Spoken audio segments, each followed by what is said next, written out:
Shalom, saudara semua yang dikasihi Tuhan. Tema firman Tuhan, Yesus menggantikan takdirmu. Sebenarnya semua orang, setiap manusia, takdirnya itu ialah neraka. Tidak memandang engkau dari orang kaya, engkau orang miskin, engkau dari suku apapun, orang Toraja, orang Papua, Batak, Nado, Jawa, Maluku, apapun sukumu. Sebenarnya kita ini takdirnya ialah api neraka. Tetapi oleh karena kasih setia Tuhan dalam hidup kita, oleh karena besarnya kasih Tuhan bagi kita, sehingga Yesus mengubahkan, Yesus menggantikan takdir kita itu. Takdir kita yang seharusnya ada di dalam kebinasaan, takdir kita yang seharusnya ada di dalam api neraka, itu digantikan oleh Yesus Kristus. Saudaraku, luar biasa kita ketika kita percaya sungguh kepada Yesus, ketika kita beriman sungguh kepada Yesus, karena begitu besarnya pengorbanan Tuhan atas hidup kita, sehingga kita bisa memperoleh keselamatan yang kekal. Mari kita membaca Alkitab yang akan menjadi dasar kita merenungkan, dasar untuk kita menghayati bagaimana apa yang harusnya kita alami, apa yang sudah digariskan untuk kita terima, yaitu neraka, itu tidak terjadi dalam hidup kita. Karena apa? Oleh karena ada Yesus yang mengambil alih takdir kita itu. Di dalam kitab Yesaya pasal yang ke-53, Yesaya pasal 53 ayat yang ketiga sampai ayat yang keempat. Yesaya 53 ayat 3 sampai ayat yang keempat. Lembaga Alkitab Indonesia memberikan judul Hamba Tuhan yang menderita. Ayat 3. Ia dihina dan dihindari orang, seorang yang penuh kesengsaraan dan yang biasa menderita kesakitan.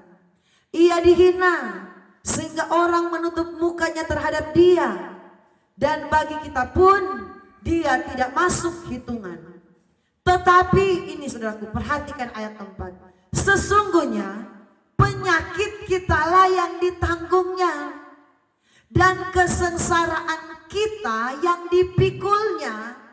Padahal kita mengira dia kena tulah, dipukul dan ditindas Allah. Kita berhenti sampai di situ. Saudaraku, dia yang memikul kesengsaraan kita. Alkitab berkata, lihat yang keempat, penyakit kitalah yang ditanggungnya. Saudaraku, tidak ada orang baik manapun yang rela mau mati untuk diri kita. Tidak ada orang manapun yang rela menggantikan hukuman yang harus kita alami, hukuman yang harus kita terima. Tidak ada manusia yang rela mati untuk dosa kita, untuk diri kita. Tetapi hanya Yesus Kristus yang rela mengambil penderitaan kita, mengambil kesengsaraan kita, menanggung dosa-dosa kita, supaya kita ini tidak masuk neraka. Amin. Supaya kita ini tidak binasa, supaya kita ini beroleh hidup yang kekal. Tetapi siapa yang harus menanggung semua itu? Siapa yang harus memikul semua itu? Yaitu Yesus Kristus Tuhan kita. Yesus yang sudah menanggung. Sebenarnya kita ini yang harus menerima penghukuman yang kekal. Alkitab bilang semua manusia itu telah berbuat dosa dan telah kehilangan kemuliaan Allah. Dan tidak ada pribadi manapun yang dapat, saudaraku, mengambil kutuk dosa dari setiap manusia, supaya manusia itu hidup yang kekal, selain daripada Yesus Kristus. Yesus sudah merelakan segala-galanya, saudaraku. Saya bilang tadi, tidak ada orang yang rela mati untuk diri kita.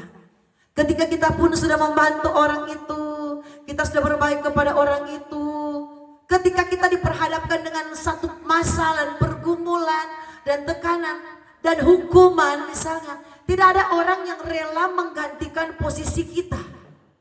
Untuk kita dihukum, untuk kita mengalami kesusahan, enggak ada orang yang rela menggantikan posisi kita. Menghadapi penderitaan, menghadapi kesengsaraan. Amin. Cuma Yesus yang rela mengambil takdir kita, saudaraku. Cuma Yesus yang rela menggantikan takdir kita. Sebenarnya kita ini alamatnya sudah jelas di dalam neraka. Tetapi oleh karena firman berkata, karena begitu besar kasih Allah, saudaraku, akan dunia ini sehingga dia rela mengorbankan anaknya yang tunggal. Supaya setiap orang yang percaya kepadanya itu tidak binasa, melainkan beroleh hidup yang kekal. Jadi berbahagialah kita yang percaya kepada Kristus sebagai Tuhan dan Juru Selamat kita. Berbahagialah kita yang beriman kepada Yesus sebagai Mesias penyelamat dunia ini. Firman berkata supaya setiap orang yang percaya tidak akan binasa. Tidak akan binasa karena apa? Yesus sudah menggantikan posisi kita. Posisi kita yang sebenarnya beralamat di api neraka. Sebenarnya posisi kita yang harus berada di kayu salib, saudaraku. Sebenarnya posisi kita yang harus dipukul, kita yang harus dicambuk, kita yang harus menderita sengsara, sebenarnya itu yang harus kita alami. Akibat dari dosa isi dunia ini. Setiap orang harus memikul dosanya masing-masing. Tetapi oleh karena kasih karunia Allah teramat besar bagi isi dunia ini, maka Yesus Kristus harus datang untuk satu maksud, penyelamatan seisi dunia. Saudaraku, betapa ajaibnya, betapa besarnya kasih Tuhan dalam hidup kita. Alkitab mengatakan, saudaraku, ayat yang ketiga, ia dihina, dihindari orang, seorang yang penuh dengan kesengsaraan. Saudaraku, penuh dengan kesengsaraan itu bukan hanya sekedar mengalami penderitaan, tetapi memang hidupnya itu seakan-akan sudah ditakdirkan untuk mengalami kesengsaraan. Jadi sengsara yang seharusnya kita manusia yang terima, kesengsaraan yang seharusnya kita manusia berdosa ini yang mengalami, tetapi Yesus menggantikan. Pribadinya dia rela ambil itu, dia gantikan. Dia yang dicambuk, dia yang diludahi, dia yang dipakaikan mahkota duri. Karena apa? Untuk keselamatan kita. Alkitab berkata di sini, saudaraku, ayat 4, tetapi sesungguhnya penyakit kitalah yang ditanggungnya dan kesengsaraan kita yang dipikulnya. Saudaraku, kalau hari ini engkau berkata saya ada dalam masalah yang berat, saya ada dalam penderitaan yang berat, saya ada dalam pergumulan yang berat, ingat, Yesus mengalami kesengsaraan yang luar biasa, saudaraku. Jangan kita sebagai manusia, banyak kali yang terjadi, kita membesar-besarkan masalah yang kita alami, seolah-olah masalah kita ini yang paling besar daripada masalah-masalah yang lain. Tetapi sesungguhnya, saudaraku, masalah kita itu tidak sebanding dengan keselamatan yang Allah sudah berikan dalam hidup kita. Kesengsaraan mungkin yang kita alami, penderitaan, pergumulan yang kita alami, tidak sebanding dengan betapa besarnya kesengsaraan yang Yesus pikul. Untuk apa? Untuk menyelamatkan isi dunia ini.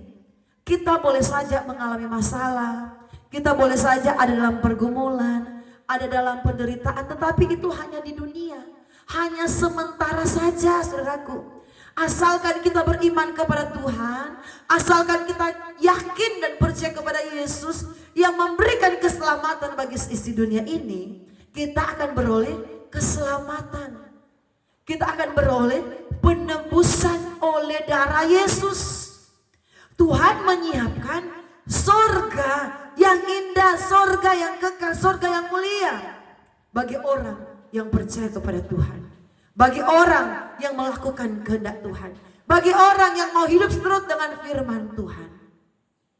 Saudaraku, jangan kita hidup di dalam dunia ini terlalu membesar-besarkan masalah kita, terlalu membesar-besarkan penderitaan kita, sampai kita lupa untuk mengingat bagaimana besarnya pengorbanan Tuhan.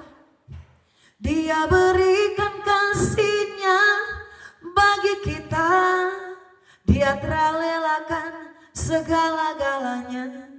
Dia disalib untuk tebus dosa kita, karena hidupmu sangatlah berharga. Saudaraku, Dia berikan segala-galanya. Jadi kalau kita cuma ada dalam beban, saudaraku, mari kita pandang Yesus. Jangan kita larut di dalam beban yang kita alami. Jangan kita terjebak di tengah-tengah masalah yang kita hadapi.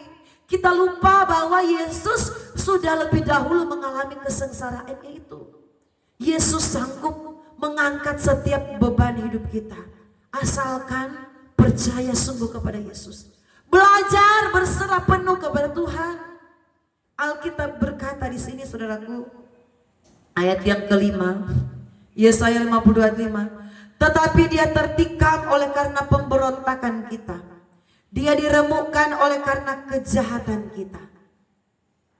Ganjaran yang mendatangkan keselamatan bagi kita ditimpakan kepadanya, dan oleh bilur-bilurnya kita menjadi sembuh.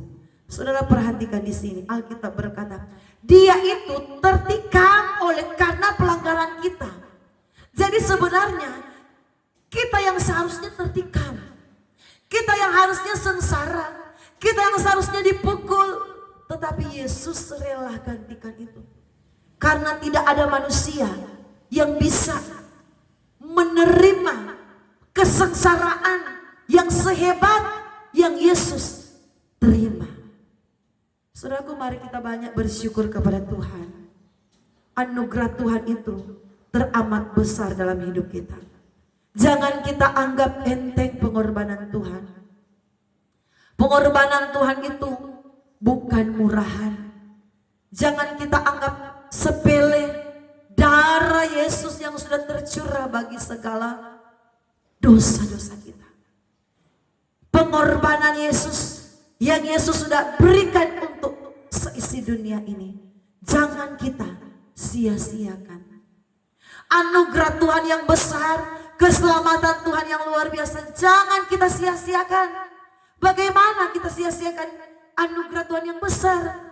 Kalau kita tidak beribadah, itu contoh kita sementara menyia-nyiakan keselamatan yang besar. Kalau kita malas berdoa, itu contoh kita menganggap enteng pengorbanan Tuhan. Kalau kita malas-malasan, tidak mau cari Tuhan, tidak mau lakukan firman Tuhan, masih tetap berbuat dosa, tidak mau berubah, itu kita sementara menyia-nyiakan keselamatan Tuhan. Firman Tuhan sudah memperingatkan kita bertobat, jangan lagi melakukan dosa, tinggalkan dosamu. Kita masih melakukan dosa, itu contohnya kita sementara menganggap enteng karya salib Tuhan. Saya percaya, saudaraku, orang yang menganggap enteng karya salib Tuhan, alamatnya pasti masuk neraka. Karena apa? Keselamatan yang besar sudah datang dalam kehidupannya, tetapi dia tidak mau bertobat, tidak mau berubah, tidak mau menghargai darah Yesus, pengorbanan Tuhan. Jangan salahkan kalau pada akhirnya, saudaraku, kita masuk di sebelah kiri karena kita menyia-nyiakan keselamatan Tuhan. Tuhan sudah ambil alih sebenarnya. Tuhan sudah tanggung takdir kita itu. Tuhan sudah terima segala kesengsaraan itu, supaya kita ini jangan hidup lagi dalam dosa, supaya kita ini hidup dalam kebenaran. Tetapi kalau kita tidak mau hidup dalam kebenaran, kita masih terlena dengan dosa, saya percaya tidak akan ada kesempatan kedua kali. Kalau hari ini kita tidak mau berubah, kalau hari ini kita tidak mau meninggalkan dosa kita. Ayat yang selanjutnya, saudaraku. Tetapi dia tertikam karena pemberontakan kita, dia diremukkan karena kejahatan kita. Ganjaran yang mendatangkan keselamatan bagi kita ditimpakan kepadanya. Saudaraku, Tuhan bilang ganjaran yang mendatangkan keselamatan bagi kita ditimpakan kepada Yesus. Jadi untuk kita mendapatkan keselamatan, ganjaran itu saudaraku, yaitu kesengsaraan, itu diterima oleh Yesus. Yesus yang terima itu, Yesus yang tanggung itu, Yesus yang alami itu, yang sebenarnya kita yang harus alami itu. Tetapi saudaraku, untuk sebuah karya keselamatan itu hanya Yesus yang mampu menyelamatkan seisi dunia itu. Karena apa? Karena Dia adalah juru selamat.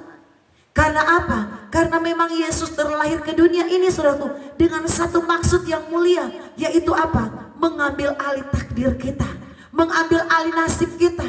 Jadi kalau kita adalah masalah, jangan berputus asa, jangan kita berkecil hati, jangan kita kecewa. Lihat, pandang salib Yesus, ingat pengorbanan Tuhan, ingat karya salib Yesus, ingat kebaikan Tuhan. Sebab kasih-Nya setinggi langit, kasih setia Allah pada kita. Besar kasih Allah pada kita. Besar kasih Allah dalam hidup kita, sehingga segala hal-hal yang buruk, kesengsaraan, penderitaan itu Yesus yang terima, saudaraku. Yesus rela mati untuk dosa kita. Dia rela dipakaikan mahkota duri. Dia rela ditombak, saudaraku. Dia rela dipukul, kepalanya dipukul, diludahi, dihina. Dia rela, saudaraku, menanggung segala penderitaan itu. Dia alami semua itu supaya kita ini diselamatkan. Jangan kita berbuat dosa lagi. Amin. Jangan kita tinggal di dalam dosa. Karena Yesus sudah rela sengsara. Sengsara untuk siapa? Untuk saya dan untuk saudara. Ayat selanjutnya. Oleh bilur-bilurnya kita menjadi sembuh. Saudaraku, bilur-bilur Tuhan atau darah Yesus. Darah Yesus yang memberikan kesembuhan dalam setiap kelemahan-kelemahan kita. Dalam setiap kesakitan kita ada darah Yesus. Sebab itu saudaraku, ketika kita menghadapi yang namanya kesakitan, yang namanya kelemahan tubuh, mari kita percaya kepada darah Yesus. Kita percaya Tuhan, oleh darah-Mu, oleh bilur-bilur-Mu yang sudah tercurah di bukit Golgota, penyakit saya disembuhkan. Ini artinya apa? Kita sebagai orang percaya, orang yang sudah ditebus oleh Tuhan, orang yang sudah diselamatkan oleh Tuhan, harus punya iman kepada Tuhan. Harus percaya dengan kuasa darah Yesus. Bilurnya, bilurnya, bilurnya sungguh heran. Bilurnya, bilurnya membawa kesembuhan. Bilur-bilur Tuhan itu yang memberikan kesembuhan. Kuasa darah Yesus. Sebab itu kalau kita selalu merenungkan kuasa kematian Tuhan dalam hidup kita, kita akan mengalami ada banyak sekali mujizat Tuhan terjadi. Kita akan mengalami ada begitu banyak sekali pertolongan terjadi. Karena apa? Kita belajar menghormati, kita belajar menghargai kesengsaraan itu. Kesengsaraan yang Yesus alami, penderitaan yang Yesus alami untuk apa? Untuk keselamatan saya dan saudara. Ayat yang berikut. Kita sekalian sesat seperti domba. Masing-masing kita mengambil jalannya sendiri.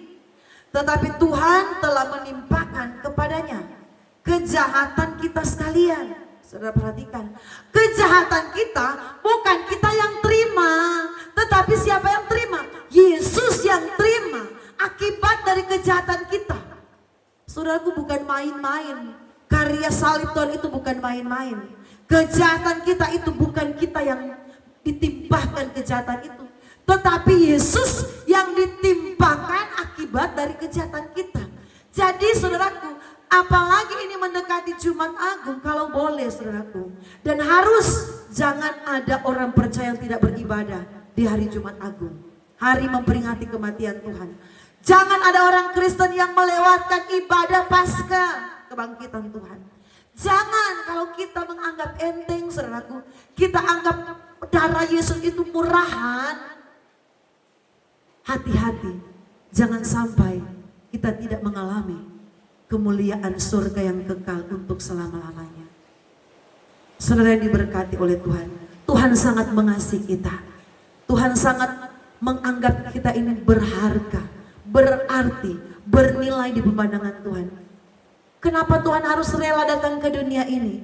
Kenapa Yesus harus rela lahir di kandang yang hina? Yesus harus mengalami segala kehinaan, kesusahan, penderitaan. Oleh karena apa? Oleh karena setiap manusia itu berharga di hadapan Tuhan. Oleh karena manusia itu bernilai di hadapan Tuhan, asalkan apa? Kita juga menghargai kematian Yesus, kesengsaraan Yesus yang sudah menebus dosa kita. Jangan kita sepelekan, jangan kita anggap enteng. Saya percaya kita yang menghargai kematian Tuhan, kita akan kuat menjalani hidup yang penuh dengan pergumulan. Kita yang menghargai kematian Tuhan, Tuhan akan memberikan kita kemampuan menghadapi setiap, saudaraku, tantangan demi tantangan. Kita yang menghargai kematian Tuhan, ketika di saat kita mengalami yang namanya pergumulan, Tuhan akan berikan kekuatan. Tuhan tidak akan tinggalkan kita. Pertolongan Tuhan selalu akan menjadi bagian kita. Karena apa? Kita belajar menghargai pengorbanan Tuhan, saudaraku. Pengorbanan yang sempurna. Haleluya. Ayat selanjutnya, ayat-ayat yang terakhir. Ayat yang ke-7. Dia dianiaya, tetapi dia membiarkan diri tertindas dan tidak membuka mulutnya, seperti anak domba yang dibawa ke pembantaian, seperti induk domba yang keluh di depan orang-orang yang menggunting bulunya. Ia tidak membuka mulutnya. Sesudah penahanan dan penghukuman ia terambil, dan tentang nasibnya siapakah yang memikirkannya? Siapakah yang pernah memikirkan? Oh, luar biasa, Yesus sudah rela, nasib Yesus sudah rela mati. Ini yang saya katakan tadi, sebenarnya nasib kita yang harus mati. Nasib kita yang harus disalibkan. Kita ini harus dihukum, harus dihukum, kita harus mengalami banyak penganiayaan. Tetapi tidak, Yesus yang menggantikan. Nasib kita dan takdir kita itu Yesus menggantikan. Bahkan dikatakan dia dianiaya, tetapi dia membiarkan dia dianiaya. Karena apa? Kalau Yesus melawan seandainya, kita tidak akan ada yang selamat. Tetapi ini yang namanya rela. Amin. Rela, ikhlas, tulus, karena dia mengasihi kita, saudaraku. Karena dia mengasihi engkau, karena dia mengasihi seisi dunia ini, dia rela dianiaya. Apakah kita rela untuk Tuhan? Banyak orang Kristen di hari-hari ini tidak rela untuk Tuhan, amin. 2 jam di gereja sudah rasa lama sekali, enggak rela untuk beribadah. Mau berkorban di gereja, rasa berat, itu artinya tidak rela untuk Tuhan. Tetapi Yesus, dia rela dianiaya untuk apa? Untuk kita ini beroleh keselamatan. Supaya apa? Takdir kita ini berubah. Alamat kita yang sebenarnya di neraka, tetapi alamat kita berpindah di kerajaan surga yang kekal. Mari hormati kematian Tuhan, hargai Tuhan Yesus Kristus, selalu pandang kepada salib Kristus. Maka ketika engkau ada dalam masalah, Tuhan tidak akan tinggalkan engkau. Mari kita berdoa. Terima kasih banyak Tuhan, betapa besarnya pengorbananmu di Bukit Golgota, betapa besarnya kesengsaraan yang kau terima, betapa besarnya penderitaan yang kau alami. Semua itu engkau rela alami Tuhan untuk dosa kami, untuk hidup kami, supaya kami diselamatkan, supaya dunia memperoleh keselamatan daripada Tuhan. Kami berdoa biarlah isi dunia ini dapat mengenal Kristus. Biarlah orang-orang yang belum percaya kepada Yesus dapat diselamatkan. Mereka boleh percaya Tuhan, mereka boleh mengaku dengan mulut mereka bahwa engkaulah Tuhan juru selamat seisi dunia ini. Semua yang sudah menonton khotbah ini sampai selesai, yang sudah like dan subscribe, Tuhan Yesus memberkati. Dalam nama Yesus, haleluya. Amin.